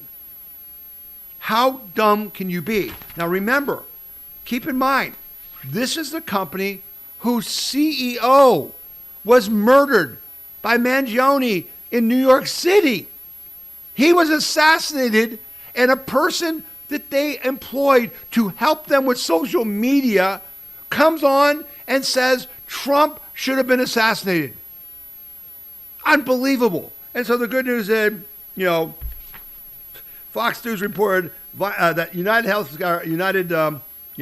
Healthcare said violence is never acceptable, and any comments that suggest otherwise are in no way consistent with our mission and values. The person who made the comments online on Saturday night incident at Washington event where President Trump and many other political leaders were gathered is no longer employed by the company.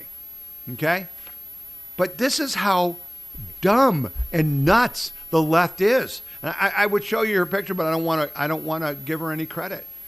These are sick people. Your own CEO was murdered. He has 2 children and a wife.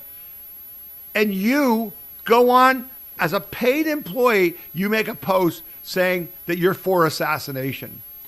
You need mental health care. You are a sick person. And anyone who knows her should take serious action to intervene, because that person is not well. Not well. Speaking of not well, the next thing is this cruise ship with this Hantavirus. WHO officials say Hantavirus outbreak isn't the next COVID. This is not SARS-CoV-2. This is not the start of a COVID pandemic. Okay? So you've all heard about this cruise ship off the coast of Africa or something. There's a picture of it. It says, the outbreak of a deadly hantavirus on a cruise ship off the coast of Cape Verde will not become the next COVID, said officials of the World Health Organization. This is not the next COVID. Maria Van Kerkhove, director of epidemic and pandemic preparedness at the UN Health Body, said at a news conference on Wednesday, most people will never be exposed to this. I want to be unequivocal here. This is not SARS-CoV-2. This is not the start of COVID pandemic. This is an outbreak that we see on a ship. There are 5 confirmed cases so far, she said, adding that she understands why some members of the public may be worried, but they shouldn't be. 3 passengers have died, a Dutch couple and a German national, and several others are sick on board the Dutch flag MV Honduras, officials said. The vessel was anchored off of Cape Verde, an island nation off the coast of West Africa. As the outbreak unfolded, She said the Hantavirus isn't transmitted in the same manner as COVID-19, but the virus instead spread via close, intimate contact. Most virus strains do not transmit via person-to-person contact, she said. And basically, it's spread by rodents and contact with saliva, feces, or urine. Antis, a variant of the Hantavirus, which was identified as a cause of breakthrough on a cruise ship, is the only strain known to transmit from person to person. It's not going to be COVID-2, though. All over social media, they're saying, oh, this is all part of the next plandemic and stuff. I just want you to know there's no evidence of that. Don't believe the lies. This is an interesting story that I want to make because I think it's important. You got to fight. We got to fight for what we want. RFK Jr.'s revenge. This is a story about a senator who has been fighting RFK Jr. and is in the bag for the pharmaceutical companies. And he's up for re-election. And RFK Jr. and MAHA, Make America Healthy Again, is fighting him. Health Secretary Robert Kennedy Jr. and his MAHA movement are out for payback, setting their sights on unseating a fierce adversary, Republican Senator Bill Cassidy, in next week's Louisiana primary. Kennedy and his supporters view the physician-turned-senator as an avatar for the medical establishment they're determined to upend. He chairs the Senate Health Committee and has been openly skeptical of Kennedy's bid to reform health policy. After providing a pivotal vote to confirm Kennedy, he has pushed back on Kennedy's efforts to scale back vaccine recommendations and reshape the Center for Disease Control and Prevention. He has also challenged Kennedy's claims that environmental toxins are a major driver of chronic disease. The most recent flare-up came last week when Cassidy helped torpedo Casey Means' nomination as for Surgeon General.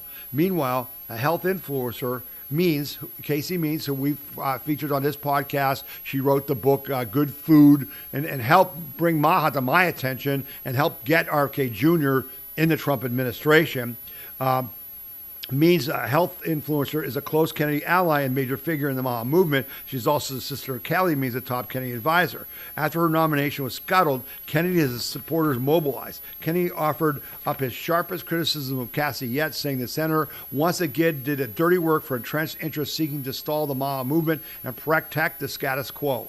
Callie Means predicted his 312,000 followers on X that Cassidy would lose his re-election and immediately work for the pharmaceutical industry who funded his political career. That'll be interesting to see. I think that's probably an accurate statement.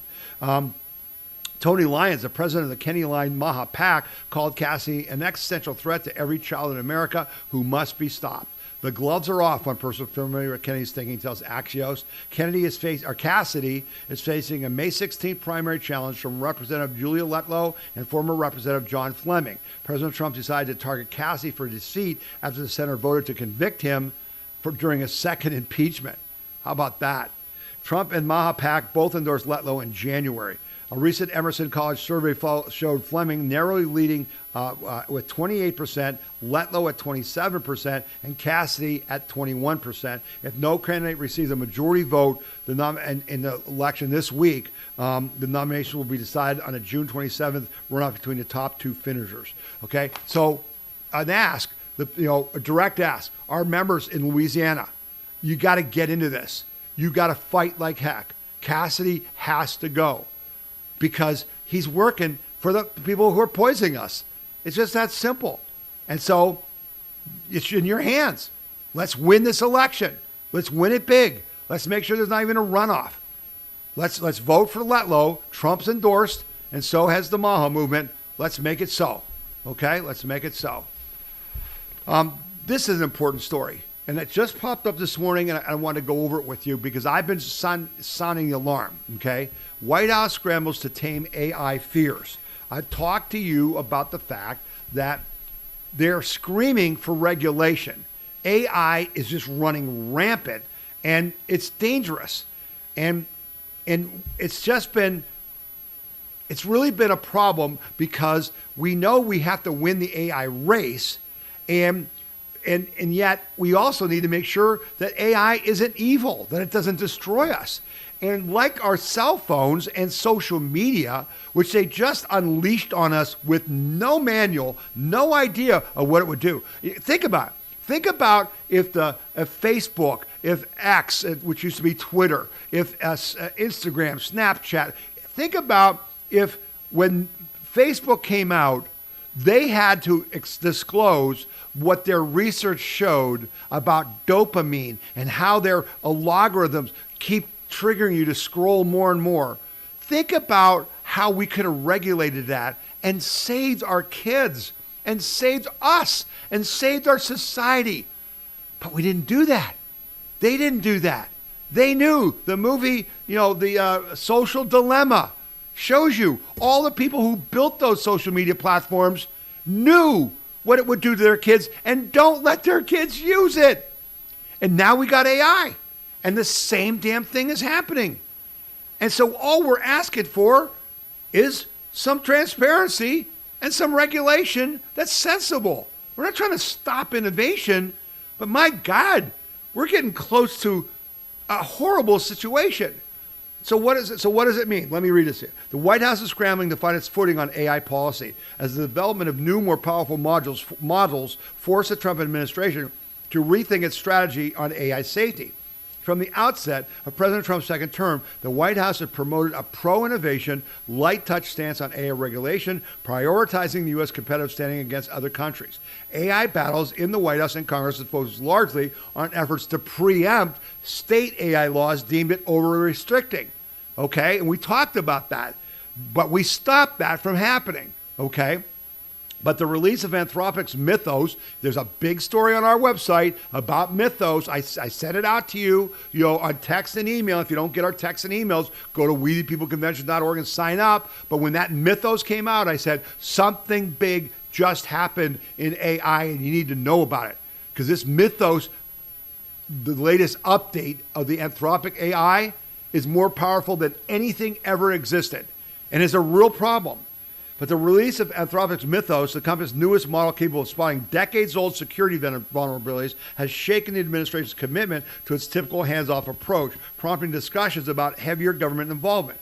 Conflicting messages from administration officials and reports this week of potential executive order on AI vetting has sparked panic from the tech industry and a backlash from critics of strict AI regulations. Now, I'm not sure that's completely true. I think that's an exaggeration from what I'm hearing. The flip-flopping nature of the administration's text response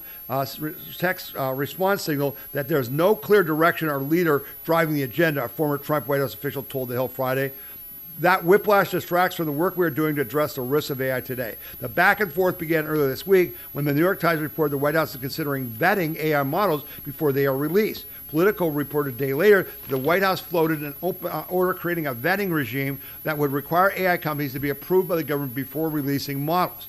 We're studying possibly an executive order to give a clear roadmap to everybody about how this is going to go and how future AI that also potentially create vulnerabilities should go through a process so that, they're released in the wild after they've been proven safe, just like a FDA drug. Well, that scared people because the FDA drug approval process is a joke, okay? And that's certainly not what AI needs. So people pushed back.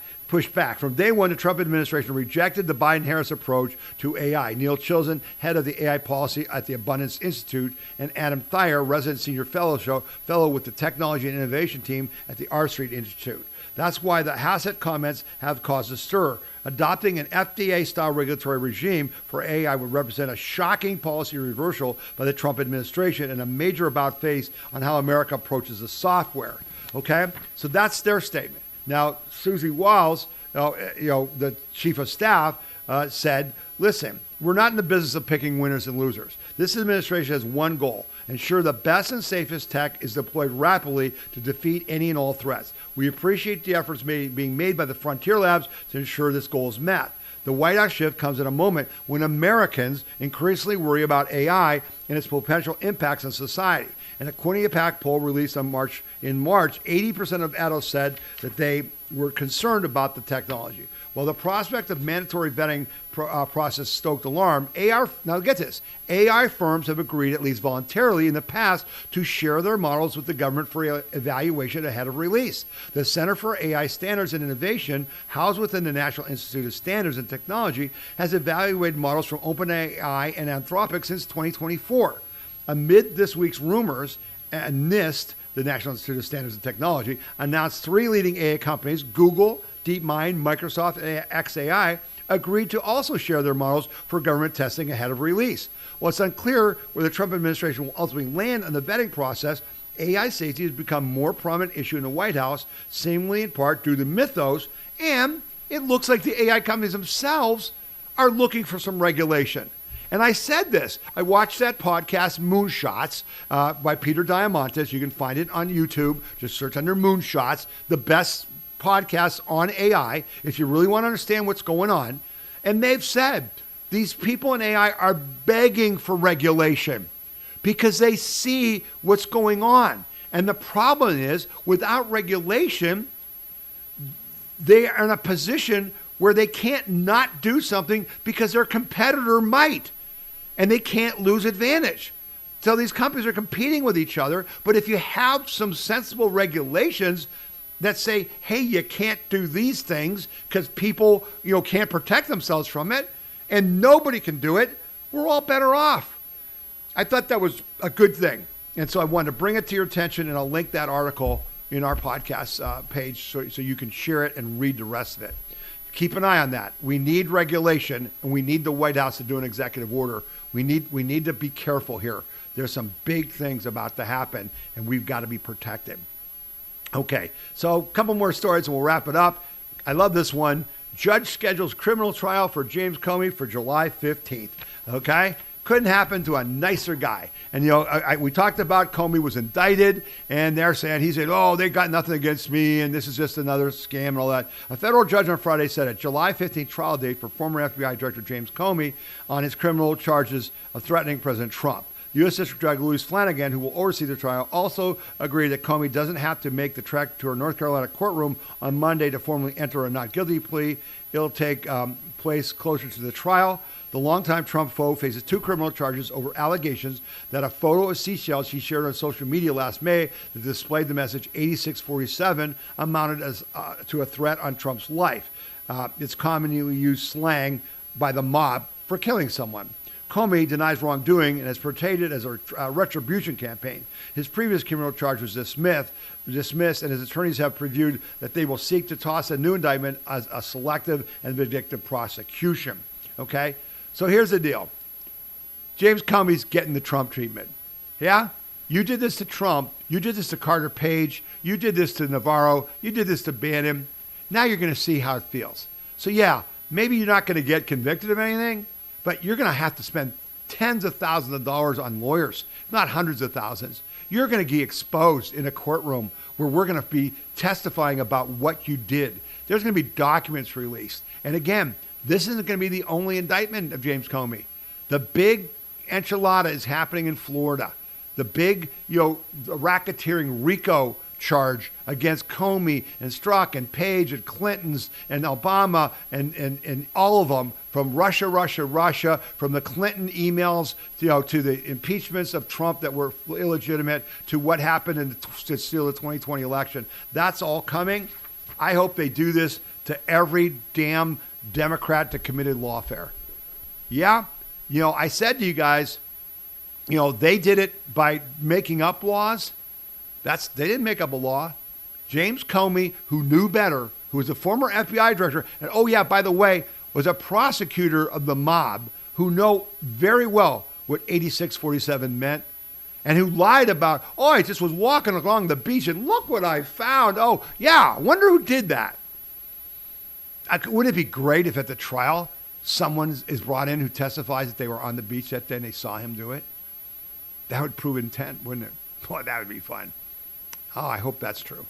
Anyway, I'm happy about this because I don't think this is lawfare. I think this is the law. And what we're about is the equal justice of the law. And if you do something, you should be charged. You should be held accountable. And I'm happy to see it. I'm also happy to see this story. This brings back, for those of you who are my age, I'm going to be 71 here in July, you can remember the physical fitness program we had in school when we were growing up in high school. And President Trump has just done an executive order and held a big press conference at the White House, National Physical Fitness and Sports Month 2026. He's basically saying, we're fat, we're out of shape, our kids don't play outside, we need to fix this. The National Physical Fitness and Sports Month, we celebrate the strength and discipline and competitive spirit that reflect the American people. We recognize the value and lessons that sports and fitness instill. Above all, we reaffirm our commitment to promoting healthy lifestyles, expanding access to athletic opportunities, ensuring every American has a chance to compete and succeed. Sports and fitness are woven into the fabric of American identity, and the greatness that defines our nation is forged only through hard work, sweat, and unrelenting demand for success. Physical dedication sharpens the mind, steels the will, and produces the kind of character that Americans carry into every aspect of their lives. Citizens who hold themselves to that standard of excellence are capable of meeting any challenge of the world today. My administration is committed to strengthening the next generation of Americans and promoting sports participation, which is why I'm proud to sign an executive order revitalizing the President's Council on Sports, Fitness, and Nutrition and reestablishing the President's Physical Fitness Test. This year marks the 70th anniversary of the Council, and under my leadership, we will once again make fitness and nutrition national priorities, working alongside world-class professional athletes and major organizations, teams, schools, and communities across our country. Okay? So, get it done in your community. The direct ask. Get your school to say, are you going to, I know there's standards. You can go to our website and on the podcast site, and this story will be linked, and it tells you what they're trying to achieve. You know, so many push-ups, sit-ups and stuff. That's what we did. Yeah, because the left knows that physical fitness is important. They tried to kill it. Why do you think, instead of making Title IX, which I fought for, to help women be treated fairly in sports, what did the left do? They weaponized it to destroy football. That's what they did. They wanted to destroy football. You know why? Football is a uniquely American sport. We're the only country in the world that plays American football. It's not soccer. There's a reason for that. It teaches men to become men. It teaches you, it's the laboratory for the social sciences. It's about psychology. It's about philosophy, theology. Can I do it? Can we come back? How do we overcome? It's about teamwork, working together. Football is less impacted by a single player than any other sport because you need 11 people acting in unison to make a play happen. Okay? It's about toughness. It's about grit. It's about coming back from defeat. Those are American ideals. We've spent decades trying to kill football. And the NFL has been part of it, making it wussified. You can't do this, you can't do that. It's about toughness. And President Trump gets it. And you should get it too. And you need to get this back in your schools. Cool thing. Really cool. Really cool. All right. I'm going to wrap up the podcast with this story, which was a major national story, but it's also very Ohio-centric. So I kind of kept it to the end here. So this is going to be more for you folks in Ohio. The DailyWire has done a huge investigation into Medicaid fraud in Ohio. This is like a 3-part series. They were all over the news. It's horrific. Ohio pays $1 billion per year to pay immigrant family members to take care of their own family members. That's basically what they found. Just before the Department of Government Efficiency closed its door, it made a quiet move that may end up as its most lasting impact on the federal deficit. DOJ published a massive trove of data in February that for the first time let the public see what companies are billing Medicaid for and what they're billing Medicaid and for decades, and the payouts that have been shrouded in secrecy. One of the largest government programs was a black box that DOJ opened. I've spent, the writer of this, and this is this Luke Rosniak, who became pretty famous this week because of his stories about Ohio. I spent the past 2 months diving into the numbers. What I found was the most blatant waste of federal dollars that I have encountered in my 2 decades as an investigative reporter. This is the first part of Medicaid Millionaires, a DailyWire series exposing billions of dollars in dubious personal service payments where people are paid to spend time with their own family. I set my sights on Ohio, which, like Minnesota, has been granted waivers to expand Medicaid well beyond its original purpose. Under the guise of health care, Ohio pays people to go to Medicare beneficiary homes to perform homemaking and chores like cooking and cleaning. The people who perform these personal service tasks don't even have to be healthcare workers, and in many cases are actually relatives of the Medicaid recipient. According to DailyWire analysis, Ohio spent $1 billion on home health care in 2024, the last year which data is available. Since the services are performed inside private residence, there is no way to know whether workers went at all or what they actually are doing in exchange for the taxpayer money. An infinite number of small black boxes inside a black box. Multiple signs said the service provided and billed to the government were sometimes just companionship and conversation. So you went to visit with grandma and you got a check for $2,000 a month on you and I. You got the money from me, from you. As the people have realized, the United States government will pay them or hang out with their own families. The Northeast Columbus has seen its economy replaced by businesses that build Medicaid. And Columbus, a city with the second largest Somali population in the country, has become under the service the most unhealthy city on the planet. If the government is going to pay to do that, one health care operator told me, people see it as lucrative, so they jump in. The new welfare queen isn't the recipient whose low income qualify them for poverty programs. They're the companies getting rich off of them. And they had this buildings, they showed buildings in Columbus that the entire building was full of these companies who supposedly provided these services. Some of them, the doors on the offices didn't even have doorknobs. No one was ever in there. And we're just paying them $1 billion, millions and millions of dollars. So this was a stunning revelation. And the Republican Party is on the hook because they run Ohio. The Republican Party runs Ohio. And so there's some people really in trouble on this. And Governor DeWine is backpedaling. And we had some interesting developments this week. So the people most responsible, if this is really happening, and it's pretty clear it is, this investigation is damning, are the auditor and the treasurer. The treasurer writes the checks. That the government sends the money to the Ohio Treasury. The treasurer writes the checks to these companies. The auditor is supposed to make sure that they're getting what they're paying. Well, obviously, that has failed. And so there's going to have to be investigations. Well, who would do the investigations? Well, the investigations would be by the Attorney General, Dave Yost. Well, geez, Shazam, what happened this week? Dave Yost resigned to take a job with Alliance Defending Freedom with ADF, which is a good gig for him. But you know what that does? That keeps him from having to investigate his fellow Republicans, which he didn't want to do, did he?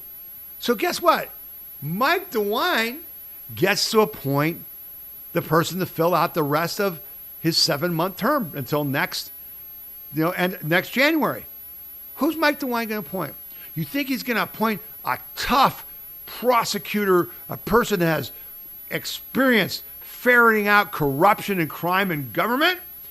Or you think he's going to appoint one of his stooges, one of his friends, one of his buddies? You know, like the lawyer that he appointed to replace Amy Acton after she resigned in disgrace for destroying our state during COVID. And he appointed a lawyer instead of a doctor to oversee our medical thing. Yeah. Look out. Look out what's coming. So if you want to know, I put this in our podcast video section.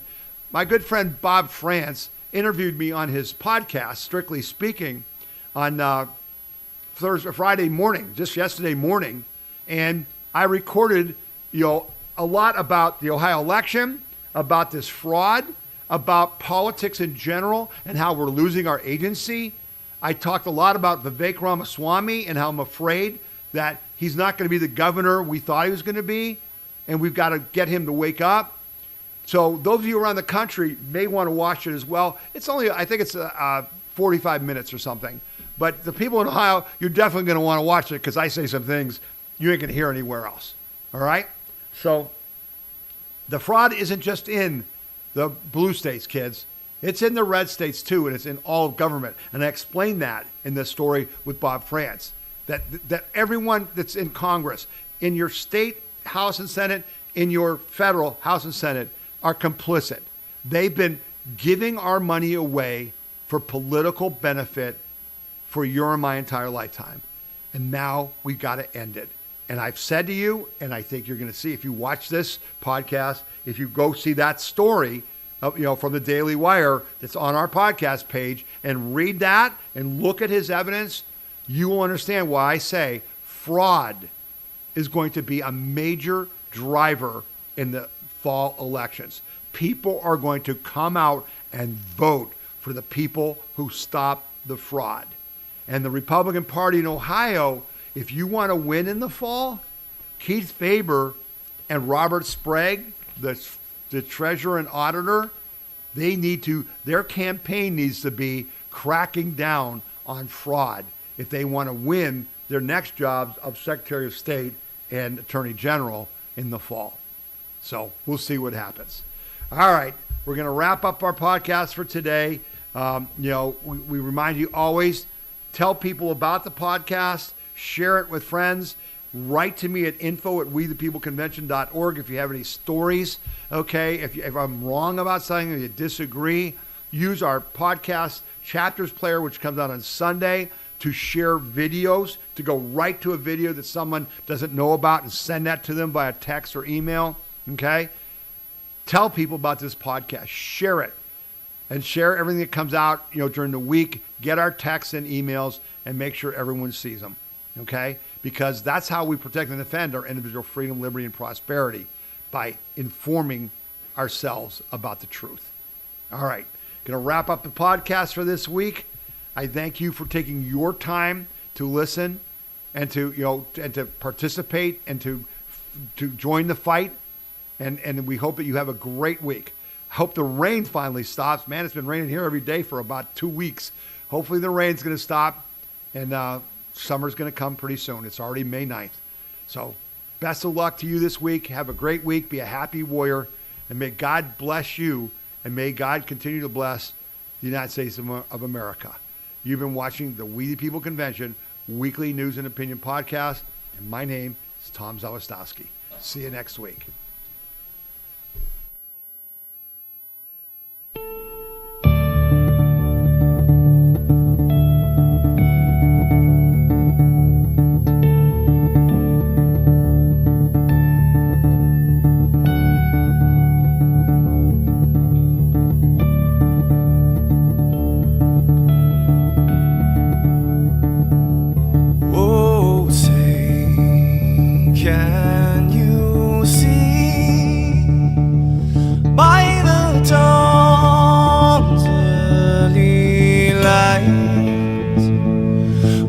So proudly we hailed at the twilight